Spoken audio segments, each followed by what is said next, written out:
তাকে চেষ্টা করবেন না খারাপ করার। আমাদের দেশে কি হয়, আমরা শুধু বাচ্চাদেরকে বলে বলে ঠিক করার চেষ্টা করি। না, বলে বলে শুধুমাত্র বলে ঠিক হবে না, দুইটা প্রকারকে সামনে রেখে ঠিক করতে হবে। একটা হচ্ছে বাচ্চাদেরকে বলবেন, আর দ্বিতীয়ত হচ্ছে ব্যক্তিত্ব দিয়ে ঠিক করবেন। ভালো করে ভাষাটা বুঝেন। একটা হচ্ছে বলবেন, বাবা তুমি চরিত্র ঠিক করো, এই করো সেই করো, এটা বলছেন।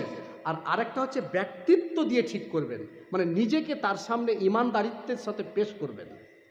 আপনার চরিত্র, আপনি রাত্রে উঠে আপনি বাবা আপনি মা টিপ করে মোবাইল টিপছেন, ওকে বলছে এই পড়তে বসিস নি, ও পড়তে বসবে? হয় এটা? আপনি বসে বসে খেলছেন, আপনি নামাজ পড়েন না, দিন পার করে দিচ্ছেন, আর ওকে বলছে তুই স্কুল থেকে এসে নামাজ পড়িসনি, মাদ্রাসা থেকে এসে নামাজ পড়িসনি? হবে না বাচ্চা। ঠিক আপনার আদর্শ, আপনার চরিত্রকে গড়ে তুলতে হবে, তাহলে বাচ্চা আপনাকে দেখে দেখে শিখবে। এটা মাথায় রাখবেন। বাবা মায়ের আদেশে আল্লাহ রাসূল সাল্লাল্লাহু আলাইহি ওয়াসাল্লাম বলেছেন, কুল্লু মাউলিদিন ইউলাদু আলাল ফিতরা, প্রত্যেক বাচ্চা ইসলামী সিস্টেমের উপরে জন্ম লাভ করেন। ফাইন্না আবাহু ইউহাব্বিদানিহি ওয়া ইউমাজ্জিসানিহি ওয়া ইউমাশশিরানিহি, প্রত্যেক বাচ্চা ইসলামী ফিতরাতের উপর জন্ম লাভ করেন, কিন্তু তার বাবা মায়ের আদর্শে আদর্শিত হয়ে সেই বাচ্চা ইহুদি হয়ে যায়, সেই বাচ্চা খ্রিস্টান হয়ে যায়, সেই বাচ্চা অগ্নি পূজক হয়ে যায়। কেন জানেন? একজন বাচ্চা ইসলামী ডিসিপ্লিনের উপরে, ইসলামী নিয়মাবলীর উপরে জন্ম লাভ করেন, কিন্তু বাচ্চাটা পরে খারাপ হয়ে যায়। কেন? তার বাবা মাকে যখন দেখে। আপনি দেখবেন চেষ্টা করে, ডাক্তারের ছেলেকে ডাক্তার করার চেষ্টা করে, মাস্টারের ছেলে মাস্টার হয়, আলেমের ছেলে আলেম হওয়ার চেষ্টা হয়। কেন?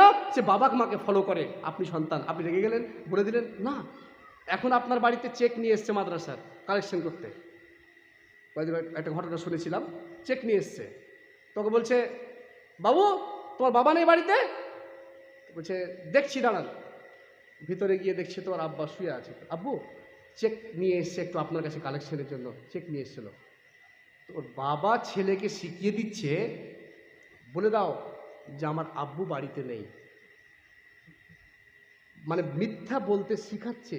ছেলে কিন্তু মিথ্যা শিখে যাচ্ছে, যে আমার আব্বু তো আমাকে বললো। আব্বু থেকে যদি মিথ্যা কথা বলে তাহলে মিথ্যা কথা বলতে হয়।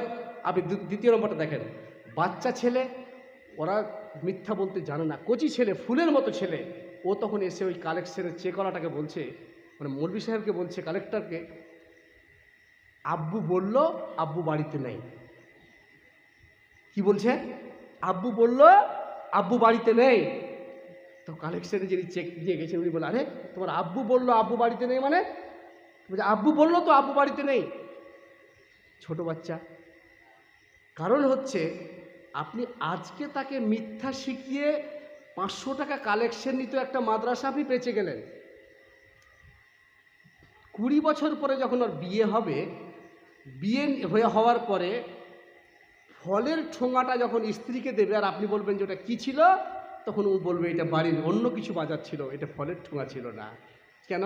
ওই যে মিথ্যা ট্রেনিংটা আপনি দিয়েছেন।